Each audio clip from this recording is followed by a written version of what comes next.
Muy buenas tardes, gusto en saludarlos nuevamente. Una vez más nos encontramos en este espacio, esta vez para presentar la guía sobre la aplicación de las normas de contabilidad y auditoría frente a los efectos del COVID-19, tema que ya hace muchos días que nos tiene ocupados y preocupados.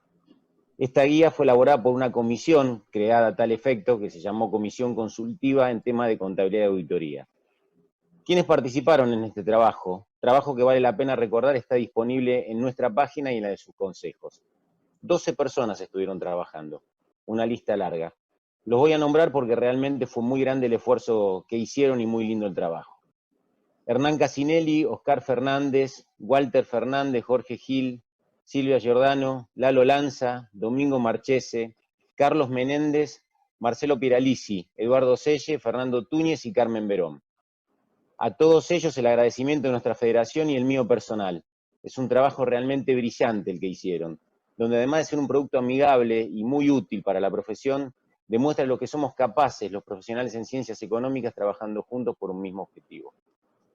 En este caso también quiero darle un agradecimiento especial al doctor Jorge Gil, que durante muchos años trabajó por nuestras profesiones desde diferentes cargos,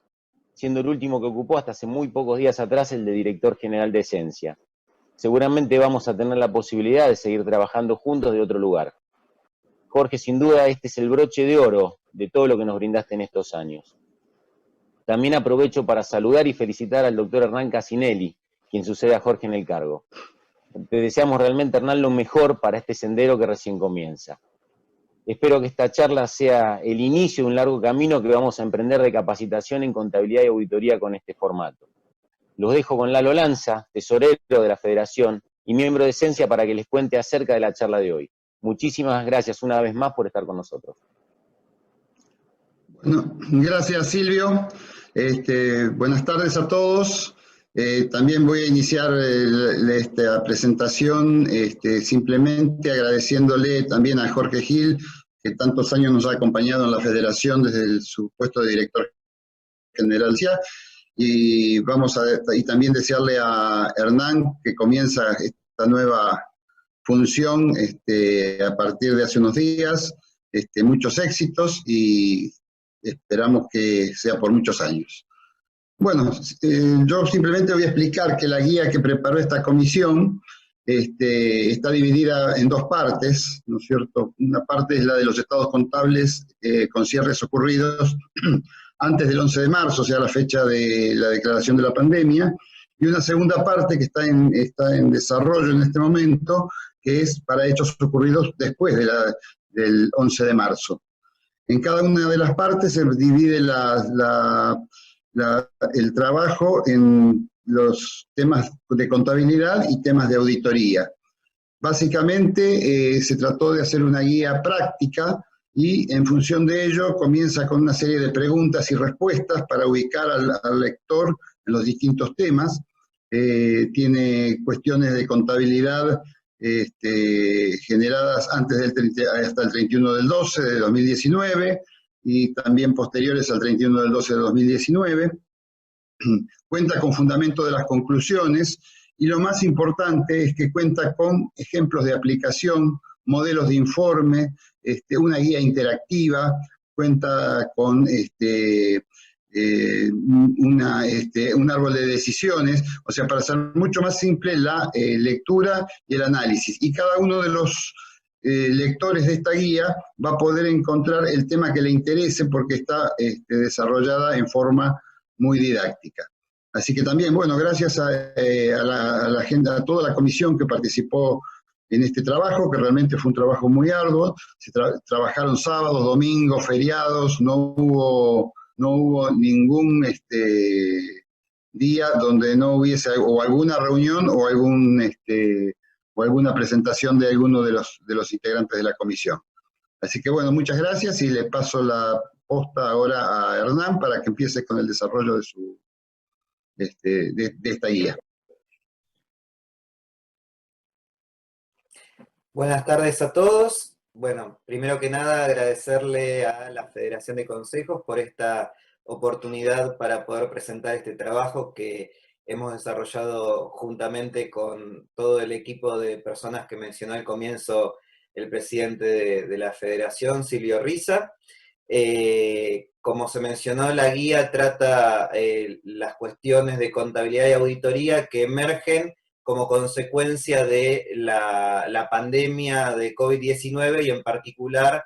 como resultado de las medidas económicas que se han ido tomando a raíz de la intención de contener a la pandemia. En la reunión de hoy nosotros nos vamos a centrar en algunas reflexiones que hacen parte de esta guía. Como vamos a tener 2 horas para abordar todos estos temas, vamos a tratar de ir a los aspectos más relevantes, apelando a despertar un interés genuino en la lectura de esta guía. Y en la primera parte vamos a hablar un poco acerca del contexto general, por qué se necesita esta guía, porque a lo mejor uno puede pensar que los temas de COVID-19 pueden tener seguramente consecuencias tributarias, los colegas lo están viviendo a diario, o pueden tener cuestiones en las relaciones laborales, y todos estos temas han sido abordados en distintas charlas o van a ir siendo abordados en distintas charlas que la federación está organizando por medio de esta plataforma, pero también tenemos unas consecuencias en materia de preparación y de auditoría de estados contables, entonces queremos contar un poco el contexto de esta comisión que se creó. Y luego ya sí nos vamos a meter de lleno en el abordaje de los temas de contabilidad y de auditoría, siguiendo la estructura de la guía que Lalo explicó. En principio, vamos a hablar acerca de por qué hay que emitir una guía en relación con cuestiones de contabilidad y auditoría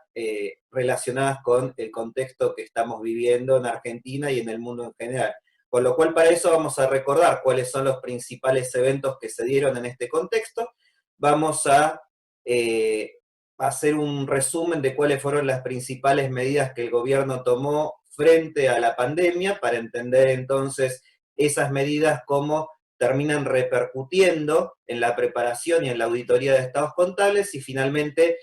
llegar a cómo la Federación de Consejos Profesionales de Ciencias Económicas identificó la necesidad concreta de tener que realizar un aporte a la profesión para cooperar en este contexto desde un punto de vista técnico y darle una herramienta que les ayude en una época en la cual se hace más complejo que en otros contextos preparar y auditar estados contables, poder generar un producto de calidad y que sea útil para los clientes que los profesionales atendemos. Entonces vamos a empezar hablando acerca del contexto, ¿sí? El contexto es un contexto bien conocido por todos, pero hay algunas fechas que son importantes aclarar. Diciembre del 19 se detecta un virus, en enero se lo declara como emergencia sanitaria internacional de importancia, pero ya el 11 de marzo del 2020 a este brote de este nuevo virus se lo declara pandemia internacional. Y esta fecha es muy importante porque genera un punto de quiebre en la estructura de nuestra guía, como comentaba Lalo Lanza al comienzo. La guía se estructuró para los cierres previos a la declaración de la pandemia y posteriores a la declaración de la pandemia. Frente a ese contexto, el gobierno tomó unas medidas que son bien conocidas por todas, que podemos resumir en la expresión aislamiento social preventivo y obligatorio, que implicó impedir o limitar la movilidad de personas hacia afuera del país y dentro del propio país, lo que estamos denominando cuarentena, restringir vuelos, movilidad doméstica también, limitar la operación de puertos, de aduanas, el cierre temporal de las actividades presenciales en las empresas, la reprogramación de actividades educativas, la cancelación de eventos de concurrencia masiva y evidentemente eso generó unas consecuencias sobre la cadena financiera y económica del tejido social que evidentemente tiene una consecuencia sobre los patrimonios de las empresas. Entonces, ante ese contexto, ¿cómo es esperable que el COVID-19 pueda afectar al ejercicio de la profesión contable desde la perspectiva de la preparación y de la auditoría de los estados contables. Bueno, básicamente el razonamiento es el siguiente. En un contexto como este, donde se interrumpe la cadena de pago, lo que las empresas van a necesitar en el cortísimo plazo, y ya lo estamos viendo en el día a día con nuestros clientes, es financiación. Cuando recurran a los financiadores externos, principalmente a los bancos, esos financiadores van a demandar información contable y financiera para poder hacer una evaluación crediticia de la entidad que está solicitando fondos, y la principal fuente de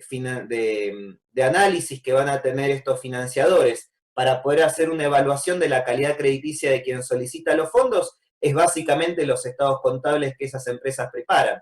Entonces, ¿qué podría ocurrir en este contexto? Podría ocurrir que determinadas normas que a lo mejor en otros contextos de mayor regularidad o a la normalidad a la que estábamos habituados, tengamos que aplicarlas ahora, y entonces lo que pretende la guía es crear justamente una serie de precauciones o de recordatorios para el cumplimiento de normas de contabilidad y auditoría. Es decir, la norma no crea normas, la guía no crea normas nuevas, sino que apela a la aplicación de las que ya existen. ¿Por qué? Porque básicamente nos vamos a tener que centrar en las normas que hoy están vigentes. Y por eso es que, frente a ese contexto, la FAPSE decide crear la Comisión Consultiva en Temas de Contabilidad y Auditoría, que al comienzo presentó el presidente de la Federación, integrada por 12 personas. Por medio de esta comisión se identificaron prioridades. Obviamente la prioridad mayor era abordar de manera inminente temas que tienen que ver con los cierres 31 de diciembre de 2019, porque la mayoría de los colegas que trabajan en contabilidad y auditoría están abocados a esos cierres en estos momentos, aunque también hay problemas que se relacionan con cierres posteriores a esa fecha. Pero se trató de que la guía se pueda producir con un timing, con una oportunidad de publicación que respetara las prioridades que tiene la matrícula en relación con su ejercicio en el día a día. En base a eso se decidió la estructura de la guía que se comentó al comienzo, tratando de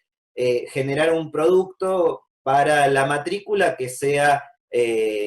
cooperativo, que lo ayude en todo este contexto, y como también se lo dijo al comienzo, este material está disponible de manera online. Uno puede acceder directamente en la página web de la FAPSE a la guía para poder obtenerla, y esta actividad concretamente pretende ser una presentación educativa o formativa para poder hacer una difusión entre la comunidad profesional de la guía y poder finalmente plantear cuál es el desafío que vamos a tener como profesionales para preparar o para auditar estados contables en estos tiempos de volatilidad e incertidumbre. Entonces ahora, en la primera parte del abordaje del contenido,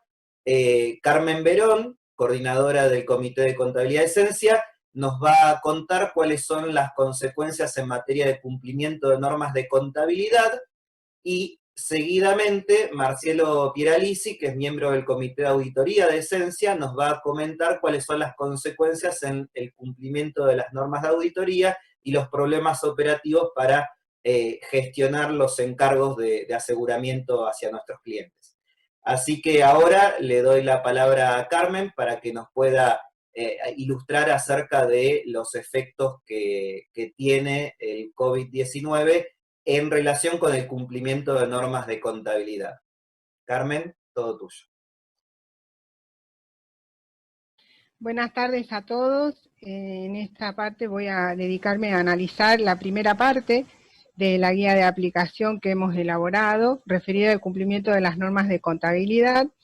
Y un aspecto que quiero resaltar es que esta guía es una herramienta práctica para los profesionales que van a estar involucrados en la preparación o en las tareas de auditoría de los estados financieros que hayan cerrado al 31 de diciembre del 2019 o en fechas posteriores antes de la declaración de la pandemia. También hay que tener en claro que al ser una herramienta de aplicación práctica no estamos creando nuevas normas de contabilidad y auditoría, sino que estamos dando un material que facilite esta tarea. Y también tener en cuenta que en esta primera parte hemos trabajado sobre dos puntos en ese sentido. Hemos trabajado sobre los cierres al 31 de diciembre del 2019, sean estados con cierres correspondientes a periodos intermedios o anuales, y cierres posteriores hasta la fecha de la declaración de pandemia. En este sentido podrían ser cierres 31 de enero del 2020 o 29 de febrero del 2020. También acá habría que tener en claro que la forma en que hemos estructurado esta primera parte y que se van a estructurar las partes subsiguientes, hay una primera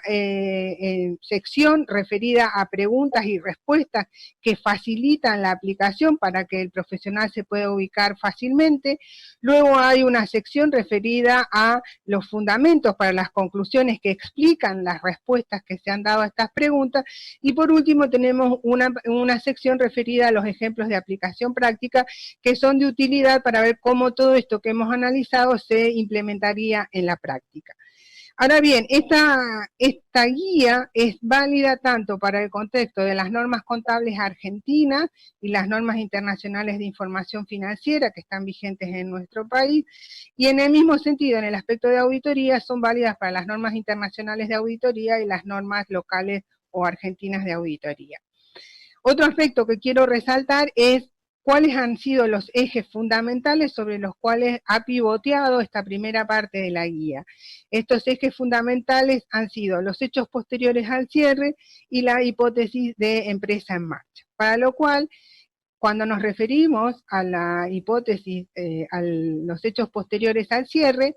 debemos recordar que los hechos posteriores al cierre son los hechos que ocurren entre la fecha de cierre de ejercicio y la fecha en que se autoriza la publicación de los estados contables. Durante ese periodo pueden ocurrir hechos o circunstancias que me estén afectando la información contenida en el cierre de ejercicio del 31 de diciembre del 2019 y por lo tanto me estarían impactando en la medición de los activos y pasivos a esa fecha, que se lo suele conocer como hechos posteriores al cierre confirmatorios o hechos posteriores al cierre referidos de tipo 1. Estas dos formas de denominación responden a lo que dice la norma contable local y la norma contable internacional. Ahora, pueden ocurrir también hechos o circunstancias que se refieran a situaciones que son nuevas, que no impactan en el cierre del 31 de diciembre del 2019, pero sí que van a afectar al ejercicio siguiente o subsiguientes, y es lo que se conocen como hechos posteriores al cierre nuevos o hechos posteriores al cierre de tipo 2. La característica de estos dos tipos de hechos posteriores al cierre está dada en el sentido que los hechos posteriores al cierre confirmatorios o de tipo 1 requieren ajustes, mientras que los hechos posteriores al cierre del tipo 2, hechos nuevos, no requieren ajustes. Pero en estos hechos posteriores al cierre del tipo 2 debemos tener en cuenta que dependiendo de la significatividad y la relevancia que tienen, deberán ser revelados en notas a los estados financieros. En el contexto que estamos analizando, que es el contexto del COVID y de las decisiones que se han tomado a nivel gubernamental, se espera, ¿sí?, que estos hechos posteriores que han ocurrido en este periodo, pensemos después de la declaración de la pandemia y la situación de las decisiones del aislamiento preventivo social y obligatorio, estaría generando un hecho posterior de tipo nuevo y que tendría efectos significativos en el ejercicio siguiente, pero que en principio, y que además se deberían revelar en notas los efectos que el usuario de los estados contables tuviera advertido de la situación que estaría transitando la empresa en el ejercicio que está transcurriendo. También implica no solo advertir, sino también hacer algún tipo de estimación de cuáles podrían ser los posibles efectos en el próximo ejercicio sobre estos hechos ocurridos nuevos de tipo 2 que ocurrieron en fecha posterior al cierre del ejercicio. La magnitud o la significancia de esta información revelada va a tener una consecuencia directa en el informe de auditoría que se presente sobre este estado contable cerrado el 31 de diciembre del 2019. El otro aspecto que también dijimos sobre el cual estamos pivoteando la situación de la primera parte de la guía es la evaluación de la hipótesis de empresa en marcha, o también conocido como el principio de empresa en marcha. Recordemos que tanto las normas contables como las normas internacionales de información financiera están previstas y parten del supuesto básico del principio de empresa en marcha. Esto implica que ante la magnitud de los eventos acontecidos, los administradores deberán evaluar si la entidad, primero, está en funcionamiento, y segundo, si va a poder continuar funcionando en el futuro. Esto significa que evaluar si va a poder seguir funcionando en los próximos 12 meses o en un futuro previsible más amplio. En este sentido, hay dos aspectos a considerar en la evaluación del principio o hipótesis de empresa en marcha. Una es evaluar la intención de los administradores y la otra es evaluar la factibilidad. En este sentido, si uno analiza la evaluación de la intención de los administradores, esto cómo va a quedar plasmado, cómo va a quedar visualizado, cómo vamos a poder evaluar esta intención, lo vamos a hacer a través de la declaración que hagan los administradores, lo que ellos digan, y además la inexistencia de otra hipótesis más realista, es decir, que aquí debemos tener en cuenta lo que digan los administradores. En este sentido, cuando uno plantea esta situación, uno dice, bueno, la intención está bien, pero ante la intención que tienen los administradores, esta decisión es factible, es posible, y entonces a partir de esta pregunta nosotros haremos la evaluación de la factibilidad de esta evaluación de la hipótesis empresa en marcha. En lo que se refiere a la factibilidad, nosotros deberemos considerar que esa decisión debería estar basada en cuestiones tales como la historia de la rentabilidad que tiene la empresa, fuentes actuales o futuras de financiación, qué rentabilidad se espera, porque seguramente va a haber una baja en la rentabilidad y la posibilidad de su recuperación, el apalancamiento y el calendario de pagos, porque estaremos ante un escenario de que se ha roto la cadena de pagos. En este sentido, resulta muy interesante que vean los ejemplos de aplicación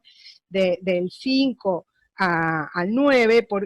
porque ahí plantea situaciones donde se analizan estas cuestiones de factibilidad y donde tal vez esa factibilidad viene dada no por una cuestión de la entidad, del historial de la entidad o de la accesibilidad de la entidad, sino de una decisión de uno de sus accionistas de proveer los fondos necesarios para que esa entidad pueda continuar o pueda seguir siendo una empresa en marcha. La conjunción de la evaluación de la intención de los administradores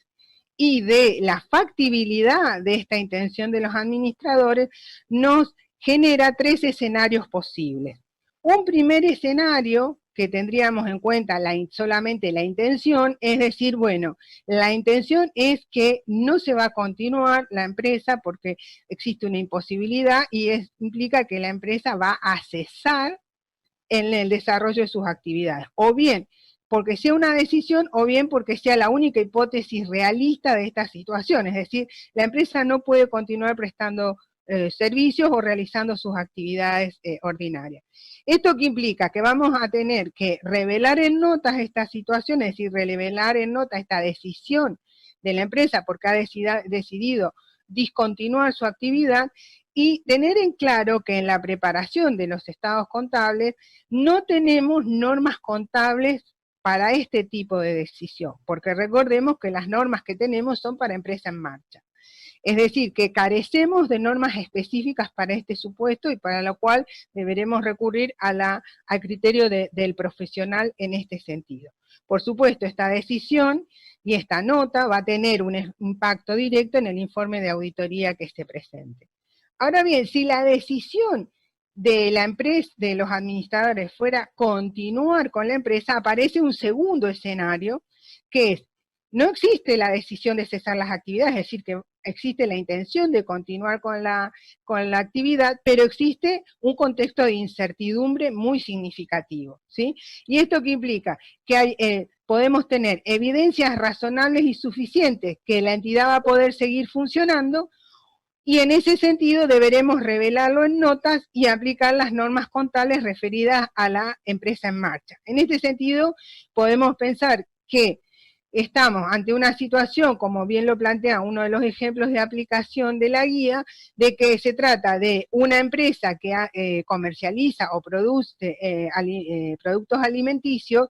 y que en realidad no hay, los productos alimenticios se han continuado comercializando, la empresa ha continuado con su actividad, pero tal vez con un ritmo decreciente, pero existe incertidumbre si se va a poder continuar, pero hay evidencias razonables y suficientes que conducen a pensar que se va a poder seguir con esta actividad y por lo tanto esto lo revelamos en notas y al revelarlo en notas y aplicar las normas contables vigentes, nosotros evidentemente esta decisión va a tener un impacto directo sobre el informe de auditoría. Y el tercer escenario al cual podemos acceder es el caso de que la decisión de los administradores es continuar con las actividades, es decir, la decisión no es cesar las actividades, sino mantener la actividad de la empresa, pero las evidencias que existen en este contexto de incertidumbre no resultan razonables o suficientes para defender esta hipótesis de empresa en marcha. Es decir, hay intención, pero no tenemos evidencias suficientes sobre la factibilidad. Esto implica que se deberá revelar en notas esta situación y también aplicar las normas contables que resulten apropiadas a la situación de cada empresa en particular que esté tomando esta decisión. Es un aspecto que en este análisis que hacemos de la evaluación de la hipótesis de empresa en marcha, esta evaluación no únicamente se debe hacer al momento del cierre de los estados contables, sino también que debe volverse a evaluar al momento de aprobar su emisión, porque es una situación donde ahí estamos aprobando la emisión de los estados contables y debemos tener en claro si vamos a continuar o no con la actividad de la empresa. Por supuesto, en este tercer escenario también va a tener, al estar contenido dentro de los estados contables esta decisión a través de una nota, va a tener una consecuencia directa sobre el informe de auditoría, ¿sí? Ahora bien, si nosotros pensamos en los cierres que fueron posteriores al 31 de diciembre del 2019, pero anteriores a la fecha de la declaración de la pandemia, que fue el 11 de marzo, tendríamos cierres anuales o intermedios referidos al 31 de enero o al 29 de febrero del 2020. De las consideraciones que tuvimos en las reuniones de esta comisión, como así también de la evidencia a la cual pudimos acceder, consideramos que el tratamiento que se le dará a estos cierres de ejercicio será similar al que acabamos de comentar en el cierre del 31 de diciembre del 2019. Esto no quita que puedan haber casos excepcionales que requieran la aplicación de otro tipo de cuestiones que tal vez no hemos comentado, es decir, que dada la situación de la empresa, en lugar de ser un hecho posterior del tipo 2, sea un hecho posterior del tipo 1 por alguna característica particular o alguna situación no contemplada o a la cual no hemos tenido acceso. En lo que se refiere a este aspecto, luego nosotros hemos continuado nuestro análisis y ahora nos estamos abocando al análisis de los cierres de ejercicios anuales o intermedios posteriores a la fecha de declaración de la pandemia, o sea, los cierres que se produjeron después del 11 de marzo del 2020. Acá, un cierre inmediato que tenemos es el cierre del 31 de marzo del 2020, que este cierre puede ser un cierre de un estado contable intermedio o un estado contable anual. Nosotros consideramos que abocarnos al análisis y a la preparación del material referido a los cierres de los ejercicios de periodos intermedios, debido al alcance que tienen, porque corresponden a periodos de 3 meses generalmente, y también a los contenidos que pueden tener estos estados financieros intermedios. Para ello, nosotros hemos hecho algunas consideraciones sobre estos estados financieros intermedios en lo que se refiere al reconocimiento y medición de los activos y pasivos, que acá les presento algunas de las cuestiones que hemos estado considerando, pero no significa que este listado o esta enumeración sea definitiva, sino que es meramente enunciativa. En este sentido tenemos, por ejemplo, la problemática del deterioro de los activos, en el sentido de considerar si esta situación de la declaración de la pandemia y las decisiones adoptadas por el gobierno constituye un indicio de deterioro, si este contexto implica cómo afectaría en el cálculo de los flujos de fondos al estimar el valor de uso para determinar el valor recuperable de los activos que pudieran estar deteriorados. Podemos tener situaciones contractuales en la cual la empresa se encuentra inmersa, donde se tornen esos contratos que no se puedan cumplir, o bien se tenga que cumplir obligadamente, y en ese sentido le puede estar generando a la empresa un costo excesivo y por lo tanto estaría generando pasivos por contratos onerosos que deberán reconocerse. También puedo estar en situaciones de contratos que se están en ejecución, pero que tenemos que salir a renegociarlo como consecuencia del contexto de la pandemia y de las decisiones del gobierno, como por ejemplo puede ser un contrato de alquiler donde tengo que salir a renegociar debido a la falta de ingresos. Podemos tener una situación también de la problemática de subvenciones del gobierno. Esto es algo que los gobiernos salen a asistir a las empresas. Nosotros en las normas contables nacionales no contamos con una normativa específica sobre el tratamiento de las subvenciones del gobierno, pero sí en el contexto de las normas internacionales de información financiera a través de la NIC 20, y analizar si estas ayudas o estas asistencias constituyen subvenciones o son meras ayudas, como por ejemplo, sirva de ejemplo la asistencia que está dando el gobierno del 50% a las empresas para el pago de los sueldos del personal. También podríamos tener situaciones en la problemática de los activos y pasivos financieros. En el caso de los activos financieros, especialmente el problema de la recuperabilidad de la cartera de créditos por ventas que tenemos ante la situación de incobrabilidad o de morosidad que tenemos con nuestros clientes, la problemática también de los pasivos financieros, en el sentido de un endeudamiento que tenga la empresa y que tenga que salir a renegociar, o como ahora se dice, a reperfilar su deuda. Y también esto implicaría que todas estas situaciones deberíamos redactar notas que fueran muy significativas y que mostraran, el impacto que están teniendo este contexto en estos reconocimientos y mediciones de estos activos y pasivos. En este sentido, nosotros consideramos que estamos en la fase final de la revisión de esta parte referida a los periodos intermedios, que próximamente va a estar disponible en la página web de la Federación, y que creemos que va a ser muy útil porque, tal como comentó Lalo en la presentación, tiene previsto una herramienta interactiva que les va a permitir a ustedes poder decidir sobre qué aspectos tienen que considerar o no en la preparación de los estados contables y en la aplicación de las normas de contabilidad. Ahora le dejo el espacio a Marcelo para que proceda a hablar sobre el cumplimiento de las normas de auditoría. Muchas gracias.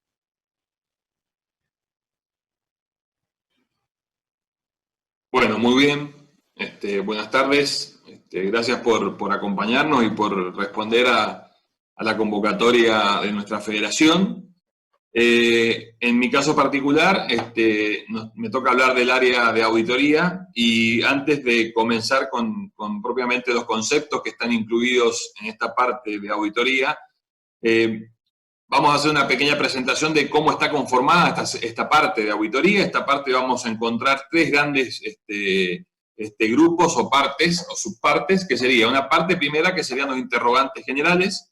una segunda parte que sería el tema de la problemática que se nos puede presentar a los auditores en el quehacer de nuestro trabajo y las sugerencias que hemos pensado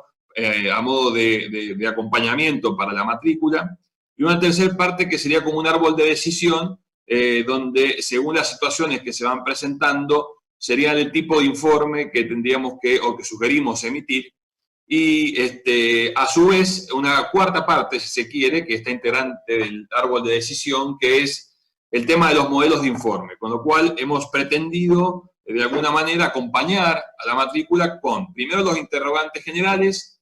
cómo llevar a cabo o cómo solventar algunos de los problemas que se pueden presentar, el árbol de decisión y los modelos de informe.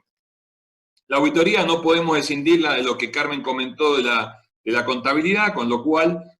ustedes van a poder observar que a lo largo de toda la presentación hay algunos ejes principales o fundamentales que se van repitiendo, como es el tema de los hechos posteriores, con la clasificación que mencionó Carmen, el tipo 1, tipo 2, también el tema de la empresa en marcha, ¿sí?, en cuanto a su intención y factibilidad, y el tema de las revelaciones de los estados contables, que son absolutamente necesarias, sobre todo en esta época. No obstante eso, en el caso de la auditoría, nosotros le agregamos un cuarto eje, que es los problemas o las problemáticas que nos podemos encontrar a la hora de ejecutar nuestro trabajo. Entonces, dicho esto, y para ubicarnos un poquito en la parte que vamos a hablar, podemos pasar con los interrogantes generales,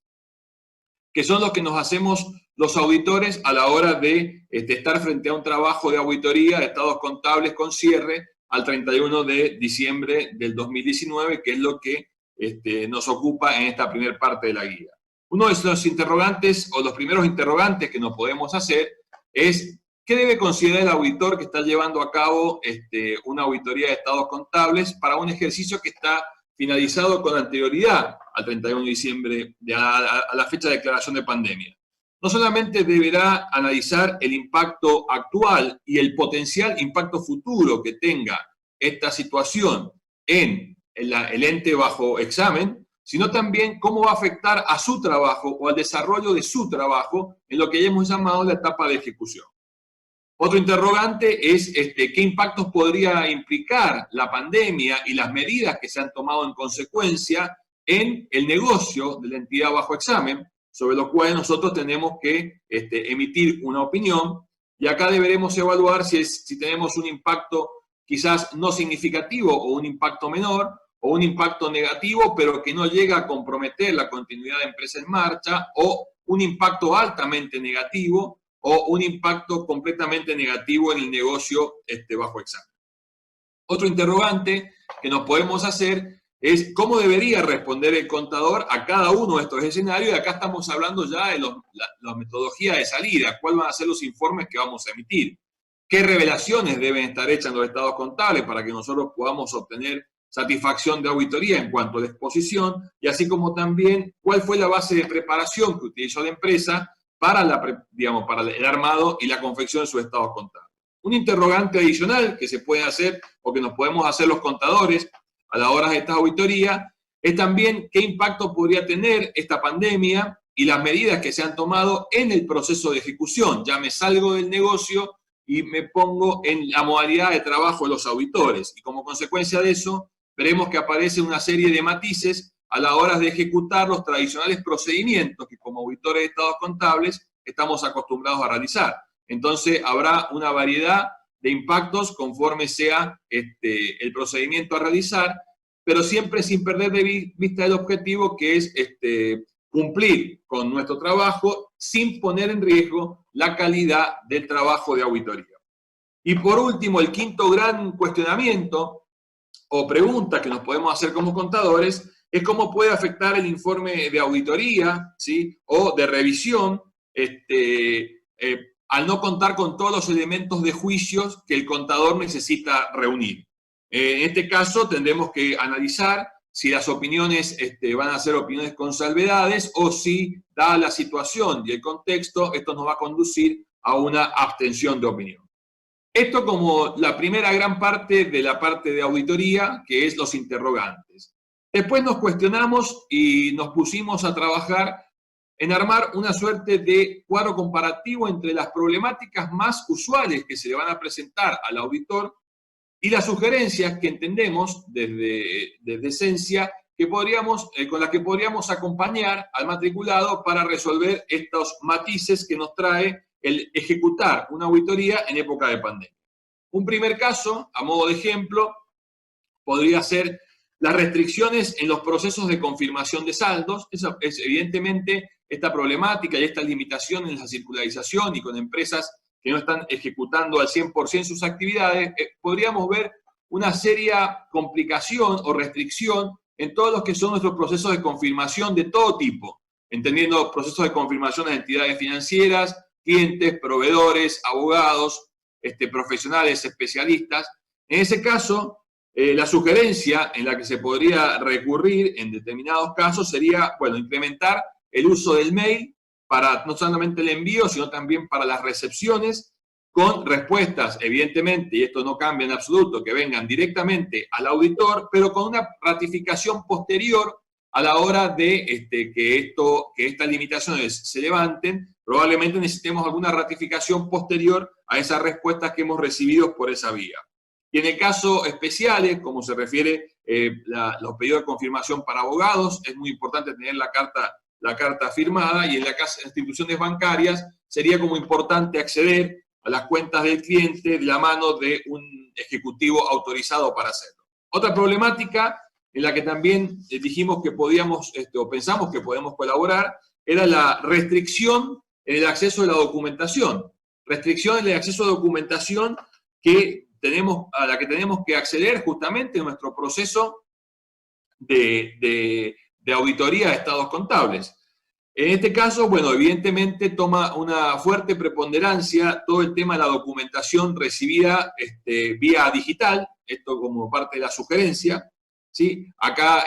seguramente hemos estado ya intercambiando, porque la mayoría de nosotros ya está trabajando en cierre desde el 31 de diciembre de 2019. En este caso, es solicitar la documentación al cliente vía medio digital, a través de emails, imágenes, filmaciones, documentación escaneada, archivos TXT, carpetas compartidas con el cliente en el que solo tengamos, a modo de precaución, un rol de revisor, con también la consecuente ratificación posterior de todo lo que sea necesario por haber tenido que analizarlo vía digital, y en el caso que sea recomendable o necesario, agregar un párrafo en la carta de representación. Una tercera problemática que identificamos es toda la complejidad o los matices adicionales que pueden tener las reuniones, ya sea reuniones dentro del equipo de trabajo para analizar los avances, o reuniones de cierre de trabajo de auditoría, o reuniones con el cliente para discutir ajustes, debilidades de control interno o cualquier asunto de auditoría, al final o durante el proceso de ejecución. En este caso, evidentemente, la sugerencia, y seguramente ya lo estamos haciendo, es incrementar la frecuencia y las dinámicas de la comunicación digital y fomentar el uso de plataformas como videoconferencias a través de las distintas herramientas que esta situación nos ha, digamos, puesto a prueba en el uso. Otra problemática que también identificamos y queremos sugerir, estamos en la problemática de hechos posteriores, ¿correcto, Hernán? Serían las dificultades para obtener las evidencias de estos hechos posteriores en un proceso de auditoría, porque quizás, digamos que la revisión ya la habíamos iniciado y nos encuentra la limitación de circulación, nos encuentra en el momento de revisar los hechos posteriores, porque gran parte de la auditoría la teníamos avanzada. En este caso, nuevamente, repetimos la misma recomendación para la revisión de hechos posteriores, recurrir al intercambio con la compañía de información por vía digital. Esta vía digital, digamos, puede ser a través de mails, imágenes, filmaciones, archivos, carpetas compartidas, y pensando que cualquier elemento adicional que tengamos que ratificar, lo hagamos con posterioridad al levantamiento de la restricción de movilidad. Y también, nuevamente, la recomendación que también vamos a ver que es transversal a todas las sugerencias es, en el caso que a juicio o a criterio del profesional haya que agregar un párrafo en la carta de representación, se sugiere hacerlo. Una problemática adicional, acá cabe la recomendación o la aclaración de que en la guía hay más problemáticas de las que estamos presentando, son alrededor de 16 problemáticas, de las cuales, por una cuestión de tiempo, solamente estamos presentando lo que entendemos son las 8 más comunes a todos los profesionales que estamos hoy reunidos a la distancia. Otro sería el uso de recursos, otra problemática que entendemos se nos puede presentar y se puede presentar a la matrícula, es el uso o los recursos tecnológicos limitados que pueda tener el cliente a la hora de poder responder a todos estos requerimientos con estos matices nuevos que estamos planteando, porque nosotros estamos diciendo que le vamos a pedir documentación vía digital, que vamos a usar videoconferencias, que vamos a pedir que comparta carpetas. Muchas veces lo que tenemos frente es un cliente pequeño o un cliente mediano, en el cual quizás pueda tener alguna limitación en los recursos tecnológicos que utilice. En ese caso, lo que sugerimos es acompañar a nuestro cliente en todo este proceso que es desconocido para ambos y para que conozca las nuevas herramientas o las nuevas tendencias y podamos llegar a trabajar, por ejemplo, a través de Dropbox o a través de OneDrive o de Google Drive, y digamos que lo acompañemos en esta nueva metodología de trabajo, porque probablemente al ser pequeños o medianos podamos llegar a tener alguna limitación. Y sobre todo fomentar al cliente el uso de esta plataforma para no postergar nuestros trabajos. Otra problemática, como consecuencia de todo este intercambio que vamos a hacer vía digital y a través de mails, es el tema de la seguridad y la seguridad informática, y todos hemos sido informados en estos tiempos de que algunas plataformas no eran muy seguras, que se recomendaba el uso de otro. ¿Qué podemos hacer respecto de la seguridad? Es decir, evidentemente nosotros somos responsables no solamente por nuestra seguridad, sino por la seguridad de nuestros clientes, con lo cual algunas recomendaciones o sugerencias que hacemos es usar clave de acceso a los archivos que nos intercambiemos, o sugerirle al cliente o acompañar al cliente en que usen claves de acceso en los archivos compartidos, que vayamos trabajando con la modalidad o fomentar la modalidad de encriptado de documentos. Muchas veces, si los archivos tienen clave, lo que podemos hacer es, o se recomienda hacer, es el uso de 2 medios de comunicación, que el archivo venga por un medio y la clave para poder acceder venga por otro. Lo importante es que, por fomentar esta modalidad de trabajo, nosotros no seamos pasibles de un potencial riesgo de seguridad que pueda llegar a tener nuestro cliente. Con lo cual, no solamente recomendarle usar todas estas nuevas metodologías para que el proceso de auditoría no se vea afectado, sino también recomendarles las medidas de seguridad mínima que podemos llegar a tomar para que ni nosotros ni el cliente sea sujeto de un acto de inseguridad informática. Ya es de un tinte un poco más legal, pero que sí nos afecta a los auditores, es el tema de la transcripción de los libros. Evidentemente, con estas restricciones y todos estos servicios que no estarían funcionando en su nivel normal, vamos a encontrar una problemática en la transcripción que tenga que hacer nuestro cliente a sus libros de comercio, llámese el inventario o el balance en el libro inventario y balance, o los registros diarios en el diario general. Ante esa imposibilidad de transcripción, las sugerencias que como auditores tenemos que tener en cuenta y que hemos decidido incluir en la guía, son primero analizar si a nuestro juicio debería ir o no una referencia de esta falta de transcripción en la revelación de los estados contables, como consecuencia de este aislamiento. Poner, digamos, o analizar la sugerencia, y en función de esto de la jurisdicción, de poner en los informes de auditoría, en el párrafo de disposiciones legales, que los libros no se encuentran transcriptos,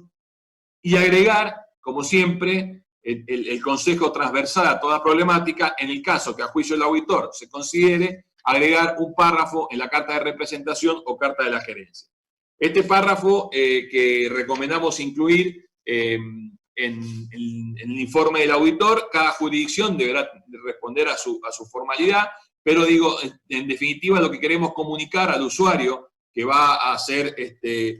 lectura de esos estados contables es que el balance objeto de la auditoría no está tan transcripto a los libros inventario y balance. Otra problemática que se nos puede presentar en la ejecución de nuestro trabajo de auditoría es todas las decisiones que ha tomado el cliente y que también son sujeto de nuestra revisión o examen. Evidentemente, las últimas decisiones que está tomando el cliente lo está haciendo a través de reuniones no presenciales, no digitales, con lo cual, como contadores, al menos no deberíamos cuestionar o preguntar la legalidad de las decisiones que está tomando el directorio de mi cliente, la asamblea de mi cliente o sus respectivos equivalentes con reuniones celebradas a distancia. Y muchas veces esto tiene un agravante que es que no está previsto en los estatutos de las empresas. Frente a eso, recomendamos, o algunas recomendaciones que algunas grandes empresas están haciendo, es filmar, grabar, ¿sí? O tener algún respaldo en vivo de la reunión, sobre todo en la que se aprueban los estados contables, que es la reunión que más nos interesa a los auditores. También conservar ese archivo, esa filmación, esa grabación o el respaldo que corresponda, digamos, conservarlo como papel de trabajo o como evidencia de auditoría. Ratificar todas estas decisiones que se hayan tomado, ratificarlas con una reunión presencial posterior. Y una sugerencia muy importante podría ser también, en el caso de ser aplicable, solicitarle al síndico societario que estuvo presente en las reuniones que emita un memo o una nota hablando o comunicándonos la validez de la reunión celebrada por esta metodología. Y como siempre, incluir, en caso de que sea necesario, un párrafo en la carta de representación o en la carta de gerencia. En este caso, evidentemente, las jurisdicciones provinciales, a través de sus direcciones de personas jurídicas o el nombre que corresponda en cada una de las jurisdicciones, ya avanzó un poco tomando algunas decisiones al respecto. Una vez que terminamos esta segunda parte, la primera fue la de los interrogantes, la segunda fue la de las problemáticas y sugerencias, que vuelvo a reiterar, en la guía hay más. Pasamos a la tercera parte, que es el árbol de decisión a la hora de emitir el informe del auditor. En este árbol de decisión, lo primero que nos preguntamos, o el primer segmento, se refiere a las limitaciones al trabajo del auditor. Y frente a eso, la primera pregunta que como auditores nos debemos realizar es si la pandemia implicó alguna limitación a esta ejecución del trabajo que fuimos recorriendo a lo largo de todas las problemáticas. Si esto no implicó una limitación para que nosotros desarrollemos la tarea de auditoría, vamos a emitir un informe sin modificación. Es decir, el hecho de la pandemia no va a implicar modificar nuestra opinión, no por este hecho. Ahora, si como consecuencia del aislamiento social preventivo y obligatorio que se adoptó frente a la pandemia, esto implica limitaciones en la ejecución de nuestro trabajo como auditor, deberemos analizar si esta limitación es de un impacto significativo, aunque no generalizado, o si esta limitación genera un impacto significativo de tinte generalizado sobre los estados contables. Si genera un efecto significativo de impacto generalizado, nuestra opinión evidentemente va a tener una salvedad por esta limitación en el alcance que acabamos de mencionar. Ahora, si la limitación produce un efecto significativo de impacto generalizado, nuestro informe necesariamente deberá ser una abstención de opinión por la significatividad y la magnitud de la limitación al trabajo. Esto en cuanto se refiere al campo de limitación al trabajo del auditor. Cuando pasamos al campo del cumplimiento de las normas, el árbol de decisión es un poquito más grande. Y en lo que al cumplimiento de la norma se refiere, la pregunta que nos tenemos que hacer, si querés, Hernán, pasamos a la siguiente, la pregunta que nos tenemos que hacer es si la pandemia tuvo efectos negativos sobre la operación del ente, y si la respuesta de si la pandemia tuvo efectos significativos y negativos sobre la operación del ente, pero esto no genera un impacto de significación, esto no modifica nuestra opinión, por lo menos el informe no va a estar modificado por efecto de la pandemia. Ahora, si la pandemia ha generado efectos negativos sobre la operación del ente, deberemos evaluar si estos efectos negativos son de tintes significativos, aunque no pongan en riesgo el principio de empresa en marcha, si estos son muy significativos y como consecuencia de esto hay dudas de empresa en marcha, o directamente si la empresa ha dejado de funcionar, o ya sea por la intención o por la factibilidad, ha dejado de estar en marcha. En la primera situación, en la que ha generado efectos significativos, pero no ha puesto en duda su principio de empresa en marcha, nos deberemos preguntar si hay una nota de los hechos posteriores vinculados con la pandemia. En el caso que esa nota en los estados contables esté presente, ¿sí?, nuestro informe va a ser favorable con un párrafo de énfasis opcional por los hechos posteriores, en caso que a juicio del auditor así corresponda. Si ha tenido un efecto significativo, pero no ha comprometido el principio de empresa en marcha, pero la empresa no hizo una revelación en sus estados contables respecto de hechos posteriores, nuestro informe será, o podría ser, a juicio del auditor, un informe con salvedad por exposición. También acá hago un paréntesis y recuerdo que para cada una de estas alternativas hay un modelo de informe al final de la guía. La segunda situación es, habiendo producido un efecto sobre los estados contables, es de tal significatividad que pone en duda la potencial continuidad de la empresa como empresa en marcha. En el caso que estemos en el segundo grupo, donde el efecto es muy significativo, debemos hasta poner en duda la continuidad de la empresa en marcha, me tengo que preguntar si existe una revelación en los estados contables respecto de esta posibilidad de que la empresa tenga problemas de empresa en marcha y problemas para continuar. En el caso que esa nota esté, nuestro informe va a ser favorable con un párrafo de énfasis para alertar a los usuarios de estados contables de tal situación.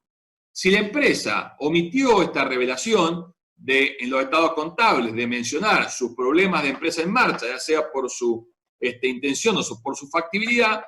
nuestro informe será un informe con salvedad. Un informe con salvedad por exposición, por no contar con esta nota de empresa en marcha. Después tenemos el tercer grupo, que son todos aquellos que, habiendo producido un impacto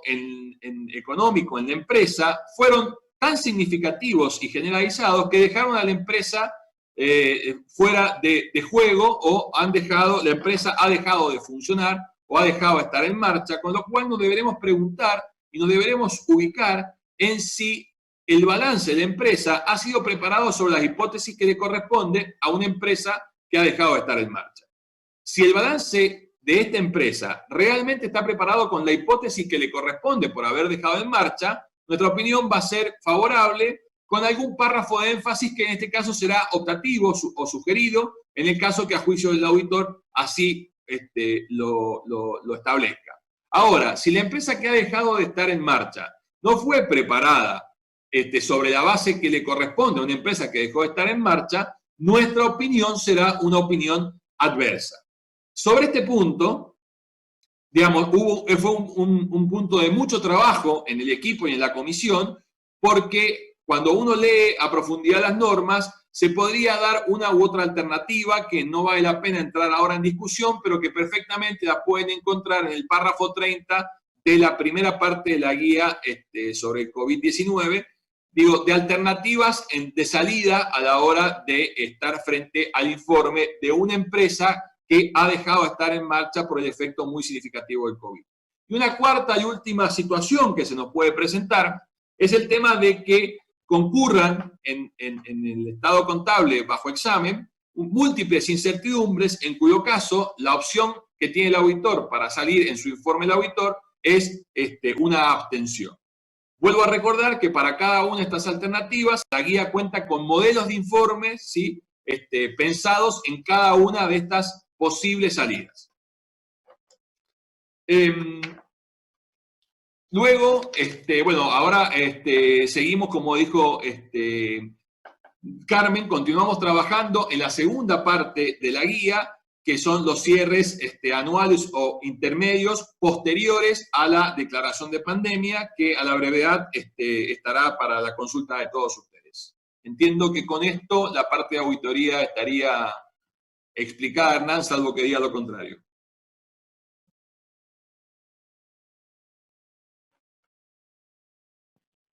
Muchas gracias, Marcelo. Bueno,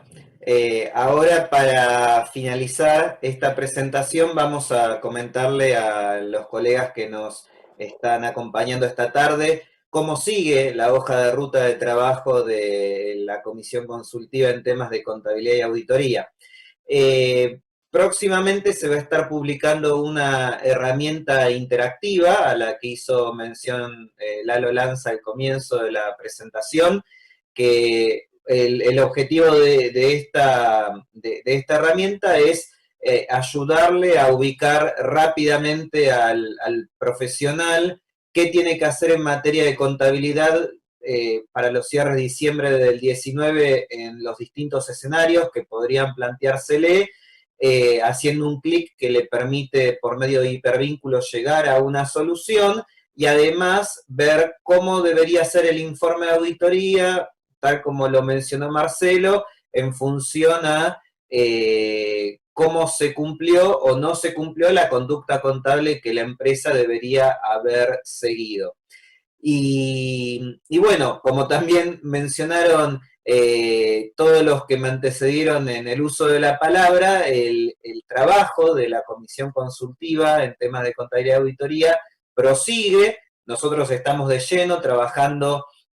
en la segunda parte de la guía, es decir, en lo que tiene que ver con los cierres posteriores a la declaración de la pandemia, es decir, los cierres anuales o intermedios que ocurran a partir del 11 de marzo del 2020.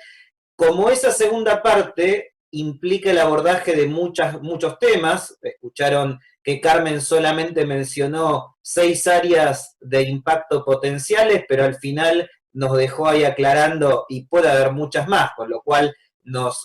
dejó bien en claro de que ese listado no era exhaustivo, y entonces para poder ir haciendo una entrega dinámica y no poder,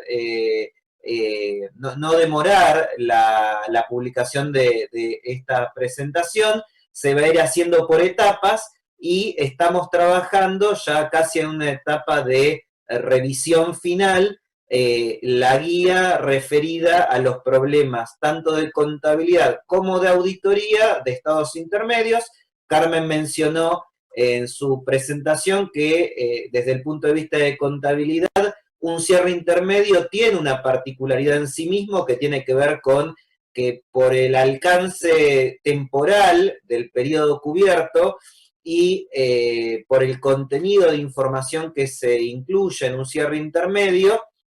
la perspectiva desde la preparación contable es diferente, los tiempos podrían tener que adecuarse a la visión de un periodo intermedio, y esas cuestiones se van a abordar desde el punto de vista de el ejercicio de la preparación de estados contables. Y desde el punto de vista de la auditoría está el problema de que los estados intermedios se practican encargos de revisión limitada, y entonces se trata de abordar el problema de una revisión limitada con las mismas restricciones que tiene un ejercicio anual, porque digamos las restricciones para el ejercicio de los encargos de aseguramiento, sean de auditoría o sean de revisión limitada, al final del día terminan siendo similares, porque lo que genera la restricción operativa se da en cualquiera de los dos escenarios. Entonces queremos ver cómo se da cuando el alcance del encargo es diferente en los periodos intermedios. Pero no quiere decir que la guía de la segunda parte se va a limitar a eso, se va a desarrollar no solo los temas que mencionó Carmen en la exposición de las cuestiones que se van a ir viendo a lo largo del año 2020, sino ese botoncito de muchos otros más que nos va a comprometer a seguir produciendo entregas a lo largo del año, y que seguramente van a ir incrementándose a medida que se genere una curva de aprendizaje dentro de la profesión que nos permita obtener input de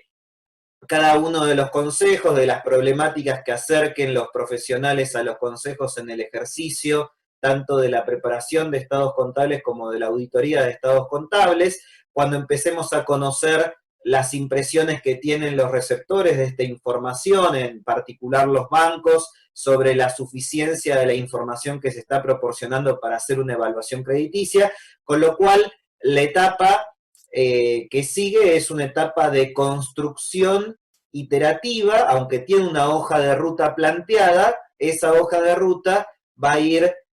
completándose de acuerdo a un orden de prioridad, de urgencias, de relevancias y además de retroalimentación por parte de particularmente la matrícula, que es quien está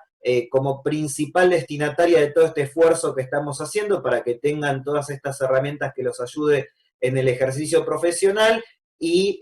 obviamente de quienes van luego a ser los beneficiarios del esfuerzo que la matrícula va a hacer aportando su trabajo profesional en la preparación y auditoría de estados contables, que son aquellos que recepten esta información para tomar decisiones de financiación a las empresas en la etapa post-pandemia, que esperamos que sea una etapa que pronto podamos vislumbrar y que nos encuentre a todos con salud y a todos con la convicción de que tenemos que seguir adelante como siempre lo hemos hecho, y desde nuestro rol de profesionales en ciencias económicas, en particular estar, como siempre lo hemos estado, a la altura de lo que la sociedad espera de nosotros para cooperar en el proceso de recuperación que vamos a tener que ir gestando una vez que todo esto se vaya acomodando.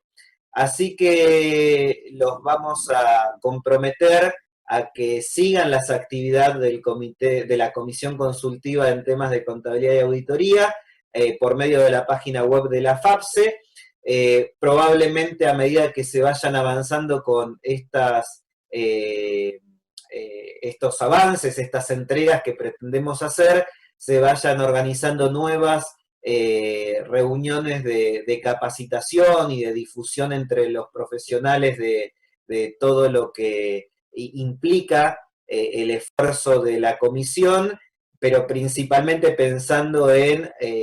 darles una orientación para la lectura de la guía. Sabemos que son tiempos difíciles para todos los que ejercemos la profesión, que lo que nos agobian son las resoluciones que día a día se emiten, el poco tiempo que tenemos, el estrés que produce tener que reconvertirnos en profesionales virtuales sobre la marcha, cuando nadie nos explicó cómo se hacía para ser un profesional virtual. Tenemos que encarar ese proceso sobre la marcha, eso genera un estrés adicional en el ejercicio profesional. Y bueno, desde la Federación Argentina de Consejos Profesionales de Ciencias Económicas, lo que hemos querido hacer, los que integramos esta comisión consultiva y la mesa directiva, fue básicamente en el medio de tanta regulación nueva, tanta regulación abundante, tanta, digamos, sobreregulación que vamos recibiendo día a día, aportar no un material que sea recibido como una lectura que venga a agregar más páginas para leer, sino como una herramienta que venga a ayudar en la aplicación de lo que ya está escrito, ¿sí? Nosotros no estamos creando normativa nueva, estamos tratando de proporcionarles a cada uno de ustedes que ejerce la profesión como nosotros en el día a día, una herramienta que los ayude a poder aplicar las normas vigentes, tanto de contabilidad como de auditoría, y tengamos plena certeza que en esta etapa de recuperación los estados contables de las empresas y la buena auditoría de esos estados contables van a tener un papel muy importante a la hora de acompañar el proceso.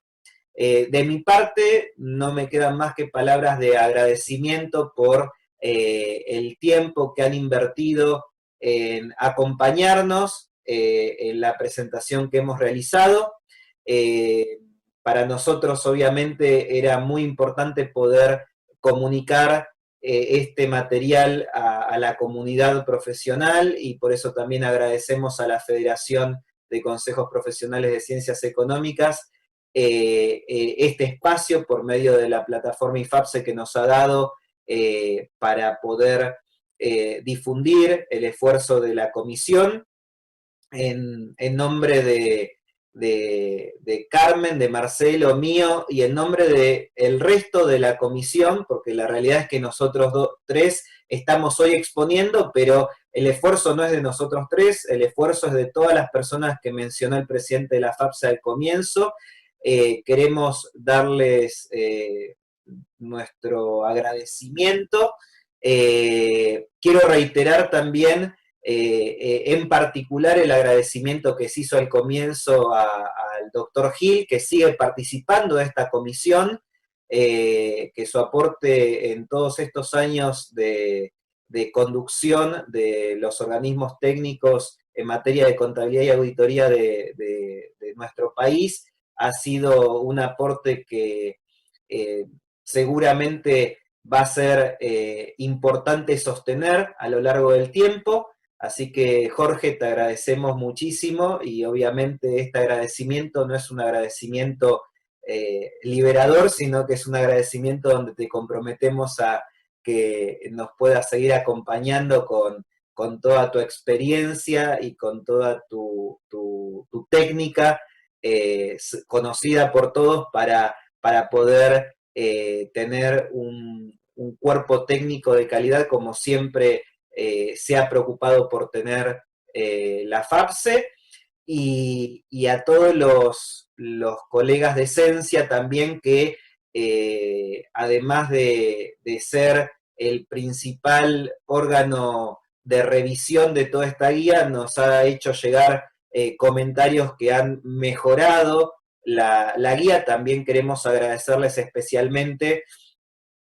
porque obviamente ellos son el principal recurso técnico con el que contamos en la Federación en materia de contabilidad y auditoría, y realmente el trabajo que se hace desde Esencia es un trabajo silencioso, pero es un trabajo que implica un compromiso y una pasión por la profesión, que cada uno de los que integran Esencia demuestran con creces que lo tienen, y además obviamente a la mesa directiva y a la Junta de Gobierno de la FAPSE, porque es la que nos da la oportunidad de poder desplegar estas ganas de contribuir que cada uno de los miembros de Esencia tenemos, y de trabajar en equipo. Los invitamos a seguir participando de las próximas actividades que organice la FAPSE en esta plataforma de capacitación federal, y bueno, esperamos que sea hasta pronto. Muchas gracias.